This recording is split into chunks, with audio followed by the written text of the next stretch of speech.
The 1960s was a decade of transistor radios and living room televisions, moonshots and marches. Music did not just follow the news, it led it, exploding from garages, churches, studios, and small clubs into a common language. New sounds cracked open the charts. Folk met electricity, soul found its roar, and harmony collided with feedback. These records did not only top lists, they shifted the ground beneath them. So, today we are looking back at 10 songs from the 1960s that changed music forever. Number 10, I Want to Hold Your Hand by the Beatles. Released in late 1963, this joyous anthem introduced America to Beatlemania. With its hand claps, harmonies, and irresistible hook, it electrified radio and defined the British invasion.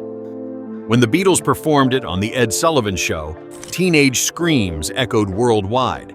More than a hit, it marked pop music's new role, uniting a generation across borders. The single was written quickly by John Lennon and Paul McCartney, seated together at a piano in Jane Asher's London home. Their partnership was on full display, Lennon's biting rhythm softened by McCartney's melodic instinct. George Martin's production elevated the track into something bold and immediate. It topped charts across the Atlantic, cementing the Beatles' unstoppable arrival.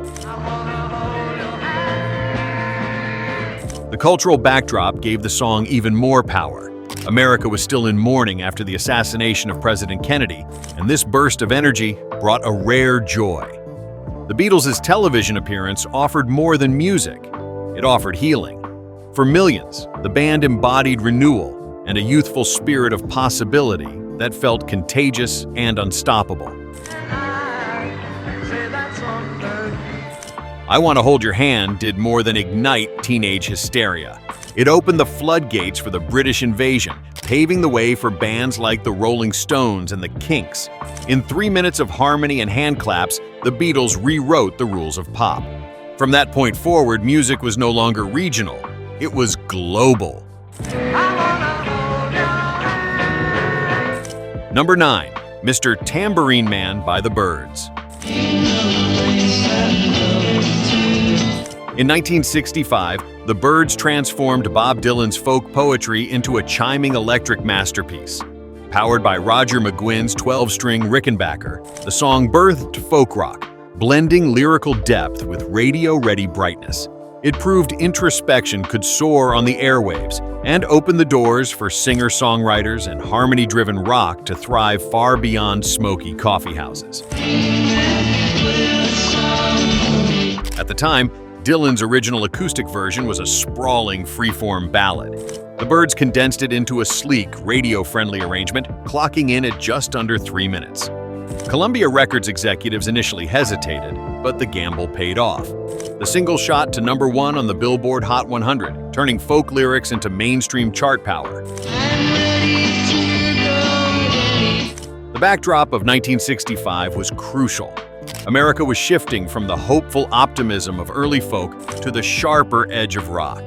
Civil rights marches filled streets, the Vietnam War escalated, and youth culture hungered for a sound both thoughtful and electrified. The Byrds bridged that divide, offering a song that carried reflection yet moved with rhythm. Mr. Tambourine Man did more than launch the Byrds. It set the stage for the folk rock boom that gave us acts like the Mamas and the Papas, Simon and Garfunkel, and Crosby, Stills and Nash. With one luminous single, the Byrds proved that poetry could dance, and that the radio could be as thoughtful as it was catchy.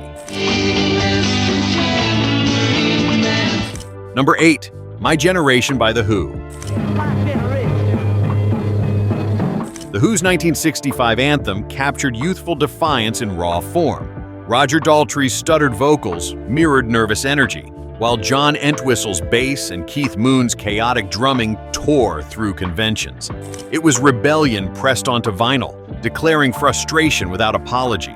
This song forecast punk and hard rock, teaching music to smash boundaries, literally and figuratively. Written by Pete Townsend, the song was reportedly inspired after Queen Elizabeth's chauffeur cut off his car in London. That small slight bloomed into a universal expression of irritation with authority. With its aggressive chords and feedback-drenched edges, the track stood in stark contrast to the polished pop then dominating the charts. It was raw, immediate, and unmistakably new. The timing was everything. Britain's mod movement was in full swing, defined by scooters, tailored suits, and a restless hunger for identity. My generation gave voice to that subculture's simmering impatience with older traditions. The stutter, far from a gimmick, embodied the anxious urgency of youth pressing against limits. This was not rebellion in theory, it was rebellion in sound. Over time, the song's influence grew even larger. Its snarling refrain of "Hope I die before I get old" became a rallying cry for restless generations worldwide. Punk bands of the 1970s and beyond drew directly from its energy and defiance. My generation proved that rock could be dangerous, and that sometimes a song could feel like a riot. Number 7. Purple Haze by the Jimi Hendrix Experience. When Purple Haze hit in 1967, Jimi Hendrix redefined what a guitar could express. With fuzz-drenched riffs and psychedelic solos, he fused blues roots with cosmic exploration. Studio wizardry collided with explosive stage energy, and listeners heard new musical colors. Hendrix's sound expanded rock's vocabulary forever, ushering in an age where experimentation was limitless. Though many assume the lyrics referred to drug use, Hendrix himself described the song as a love story with surreal overtones. Inspired partly by a vivid dream and partly by his fascination with science fiction, the words blended romance with otherworldly imagery. Yet, the real revolution was musical. The opening tritone riff instantly declared that this was unlike anything before. The track's impact was magnified by Hendrix's stage presence. At Monterey Pop Festival, he famously set his guitar on fire, cementing his legend. But Purple Haze proved he did not need spectacle alone. His technique was innovation incarnate. Using feedback, distortion, and the wah-wah pedal, Hendrix bent sound into shapes never before imagined, forcing the rock world to recalibrate overnight. Beyond technique, the single altered rock's cultural direction. Psychedelia surged forward. Guitarists everywhere chased tones Hendrix conjured effortlessly, and audiences opened their ears to bold experimentation. Purple Haze was not just a hit, it was a statement that rock could leave Earth entirely. Hendrix showed that music could be both raw and celestial, and it changed the sky forever. Number 6. A Change Is Gonna Come by Sam Cooke. A change gonna come. Recorded in 1963 and released the following year, Sam Cooke's ballad became the anthem of civil rights. Blending gospel roots with orchestral sweep, its aching honesty voiced both pain and hope. Its refrain promised transformation, carried with sacred grace. The song transcended pop, reminding listeners that music could bear the weight of a movement. I'm afraid to die. Cooke was moved to write the song after experiencing racial discrimination during a tour in Louisiana. Coupled with his admiration for Bob Dylan's "Blowin' in the Wind," he sought to create his own declaration of resilience. With lush strings and his soaring voice, Cooke transformed personal struggle into universal testimony, elevating soul music into the realm of moral witness. I don't know what's up there. The song's release came during a volatile period in American history. Civil rights demonstrations swept the South. The March on Washington had stirred national conscience, and tragedy struck with the assassination of Medgar Evers. A Change Is Gonna Come offered both lament and prophecy. Its verses heavy with sorrow, but illuminated by a belief that justice was inevitable. Somebody keep telling me no. Though not a massive commercial hit at the time, the song's legacy grew steadily. It became a standard for generations of activists, performed at rallies and memorials, sampled by countless artists, and etched into the American soul. Cooke left the world too soon, but his hymn endures, proof that a single voice can still echo across centuries. Number 5. Papa's Got a Brand New Bag by James Brown. In 1965, James Brown rewrote rhythm. With guitars chopped like percussion, horns punctuating the beat, and the bass locking everything down, funk was born. Papa's Got a Brand New Bag was not just a chart hit. It was a manifesto of groove. Brown's signature emphasis on the one reoriented dance music for decades. The song began as a modest studio session in Charlotte, North Carolina. Brown urged his band to lock into a percussive feel, stripping away melody in favor of rhythm. That decision broke tradition and became revolution. The record company initially hesitated to release it, fearing its unusual structure. Yet once it hit radio, audiences could not resist. Papa's Got a Brand New Bag rose to number 1 on the rhythm and blues charts and cracked the top 10 on Billboard's Hot 100, an achievement few soul records managed. Its syncopated punch transformed James Brown from soul star to cultural architect. The groove inspired dancers, DJs, and musicians alike, laying the foundation for funk, disco, and eventually hip-hop. Brown's brilliance was his insistence on discipline amid chaos.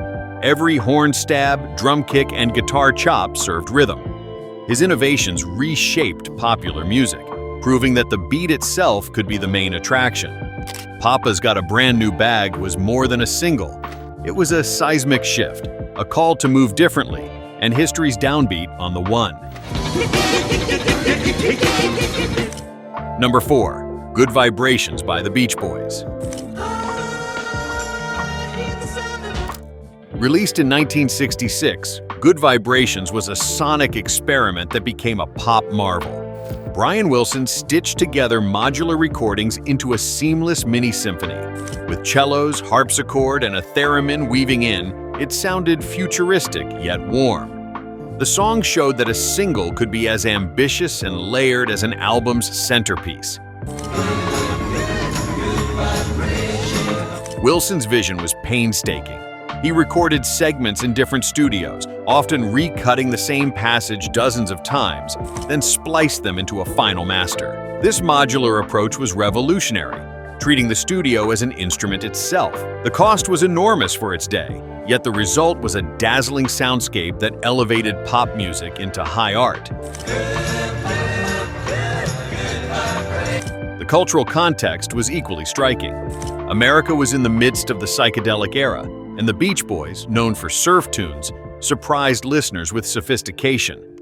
Good Vibrations resonated with a generation experimenting with new ideas, sounds, and freedoms. Its kaleidoscopic textures mirrored the cultural swirl, proving that popular music could capture the spirit of experimentation and change. The single soared to number 1, and has since been hailed as one of the greatest recordings in history. More than a hit, it was a turning point, inspiring the Beatles, Sgt. Pepper's, and countless others to embrace artistic risk. Good Vibrations proved pop could be expansive and timeless, a masterpiece that still hums with possibility. Number 3. Respect by Aretha Franklin. Aretha Franklin's 1967 reimagining of Otis Redding's track became a demand for dignity. Her powerhouse vocals, gospel-rooted phrasing, and iconic spelling of R-E-S-P-E-C-T turned the song into a cultural declaration. It was both joyful and forceful, resonating deeply during the women's and civil rights movements. Respect became more than a hit. It was power. When Franklin entered the studio, she reshaped the original from a man's plea into a woman's demand. with the sweet inspirations adding fiery backing vocals and saxophonist King Curtis delivering a punchy solo. The recording came alive with urgency. The spelling of the title became an Anthem's chant, instantly recognizable and impossible to ignore, shifting music's center of gravity. The song's cultural timing was vital. America was wrestling with issues of race and gender equality, and Franklin's performance offered both representation and resolve. It gave voice to women demanding recognition in every sphere of life, and to Black Americans pressing for civil rights. Respect was not just heard, it was lived, fueling marches, rallies, and households alike. Respect went to #1 on the Billboard Hot 100 and earned Franklin 2 Grammy Awards. More importantly, it established her as the Queen of Soul. Generations continue to draw strength from her words, and the chorus still rings as fiercely today as it did in 1967. In 3 minutes, Franklin transformed a song into a revolution. Number 2, A Day in the Life by the Beatles. Closing Sgt. Pepper's in 1967, A Day in the Life stretched rock into cinematic form. It blended John Lennon's elegy with Paul McCartney's whimsical vignette, joined by orchestral chaos that crescendoed into history. The song blurred newsprint and dreamscape, proving pop could be art. Its haunting final chord seemed to echo endlessly through time. The song began with Lennon's stark verses, inspired by newspaper headlines about tragedy and routine. McCartney then countered with a breezy middle section, recalling everyday scenes of youth, smoking, catching the bus, slipping into class. The abrupt shifts gave the track cinematic depth, like splicing 2 films together, then gluing them with the orchestra's climactic rise toward dissonant brilliance. Producer George Martin orchestrated a 40-piece ensemble, instructing musicians to slide upward from their lowest note to the highest. The result was controlled chaos, stitched into the song twice before resolving in one of music's most famous endings, an E major chord struck by 3 pianos and held for nearly a minute, fading like the sound of eternity. On the way downstairs and drank a cup. A Day in the Life was more than the conclusion of an album. It was the declaration that albums themselves could be art. The song earned censorship from the BBC for its supposed drug references, yet listeners embraced its daring. With its shifting moods and monumental ending, it remains proof that pop could aspire to symphony and transcendence. Number 1, Like a Rolling Stone by Bob Dylan. In 1965, Dylan's 6-minute epic exploded onto the charts, breaking radio rules and lyrical limits. With Al Kooper's organ driving the sound, its biting verses dismantled privilege and illusion. No song had ever sounded so literate, urgent, and alive. Like a Rolling Stone permanently changed songwriting, proving rock could carry the weight of literature. The recording itself was a storm of spontaneity. Dylan arrived at Columbia's Studio A with rough lyrics scrawled across pages, and the band wrestled with tempo until magic struck. Al Kooper, initially a guest, famously sneaked onto the organ, creating the swirling counterpoint that defined the track.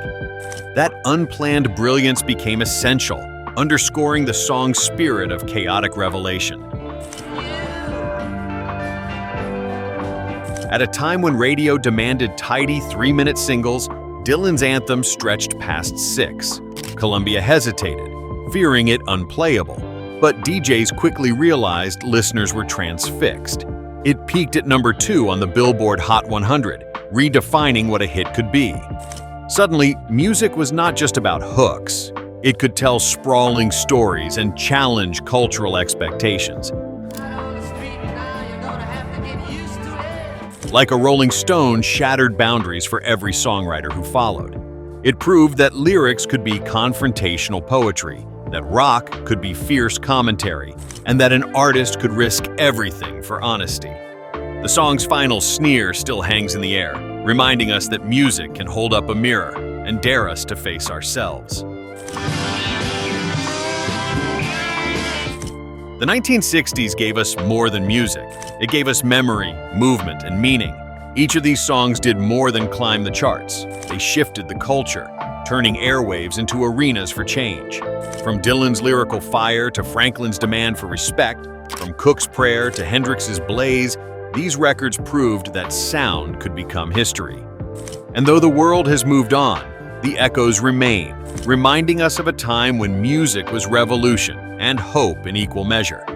If this journey through the 60s stirred your memories, make sure to like this video and subscribe for more timeless musical stories. Until next time, keep the music alive.